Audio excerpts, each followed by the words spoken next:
Shalom, puji Tuhan. Hari ini saya dan saudara dalam naungan kasih Kristus, penyertaan Tuhan selalu nyata dan ajaib di hidup kita.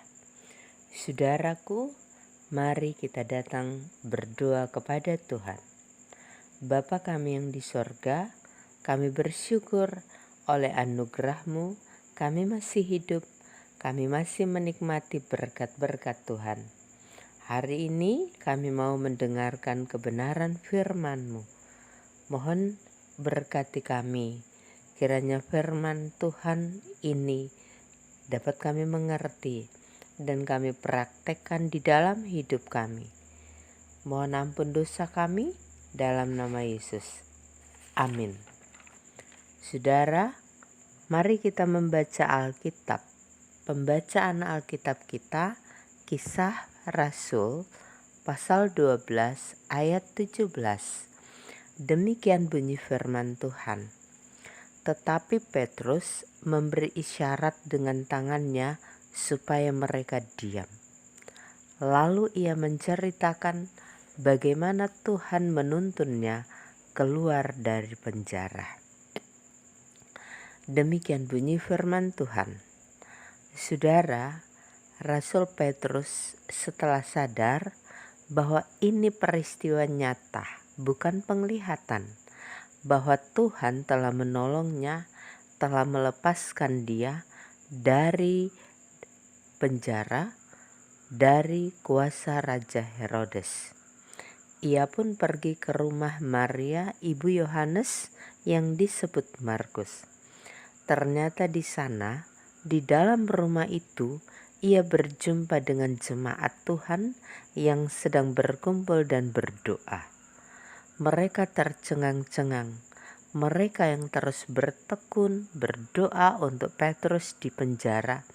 Tetapi sekarang Petrus sudah bersama mereka.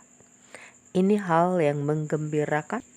Mereka sangat bersuka cita. Tuhan menolong. Tuhan menjawab doa mereka.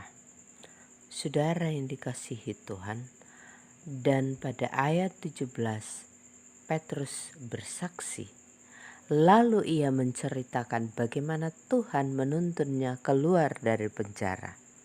Saudara, Petrus yang telah mengalami pertolongan Tuhan secara ajaib, mujizat nyata. Ia tidak menyimpan kisah itu, kisah yang luar biasa. Tetapi ia menceritakan, ia bersaksi tentang kuasa Allah yang telah menolong dia, bahwa Tuhan Allah telah menyuruh malaikatnya melepaskan dia secara ajaib dari dalam penjara, yang telah menuntun dia keluar dan sampai bertemu dengan jemaat Tuhan. Dia menceritakan semua pengalaman rohaninya dengan Tuhan kepada jemaat, dan dia meminta jemaat Tuhan untuk menceritakan kepada orang lain.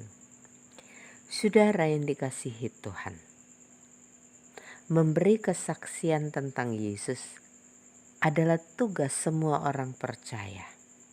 Hal ini penting bagi kita, karena dalam kenyataan ada orang Kristen yang malu bersaksi tentang apa yang dialaminya bersama Yesus. Rasul Petrus menjadi teladan bagi kita bahwa kita dipanggil untuk bersaksi, menceritakan bagaimana kasih dan kuasa Tuhan yang terjadi bagi kita. Kita sampaikan, ceritakan kepada orang lain. Kita juga dipanggil untuk menjadi saksi. Kita tekun menyaksikan tentang Yesus melalui kata-kata, melalui sikap dan tindakan kita setiap hari, supaya mereka yang belum percaya menjadi percaya akan Tuhan Yesus. Amin. Saudara, mengakhiri perenungan, mari kita berdoa. Bapa, terima kasih firman-Mu mengajar kami untuk kami bersaksi, menceritakan tentang kasih, kuasa Tuhan, pertolongan Tuhan yang terjadi bagi kami sampaikan, kami ceritakan kepada saudara-saudara kami yang lain. Tolong kami dengan kuasa Roh Kudus untuk melakukan dan hidup dalam firman. Kami berdoa bagi para pendengar, bagi kami semua saat ini. Kiranya Tuhan Yesus selalu menolong dan memberkati umat-Mu. Hari ini kami mau bekerja, beraktivitas di mana saja. Tuhan kiranya menyelamatkan perjalanan umat-Mu. Tuhan kiranya memberkati atas segala usaha dan kerja kami, sehingga semua berhasil menjadi berkat untuk membiayai kehidupan keluarga kami.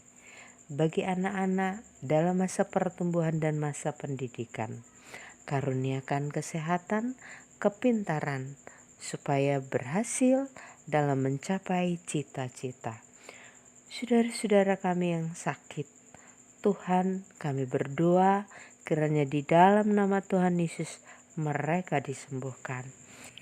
Pemerintah kami mohon berkat-Mu supaya mereka dimampukan memimpin bangsa ini dengan baik. Terima kasih Tuhan, seluruh kehidupan kami bawa ke dalam tangan kasih dan kuasa Tuhan. Mohon ampun dosa kami di dalam nama Tuhan Yesus. Amin. Saudara, terima kasih.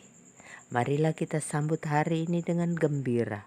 Kasih Tuhan, pertolongan Tuhan, berkat Tuhan menyertai kehidupan saya dan saudara. Tuhan Yesus memberkati. Shalom.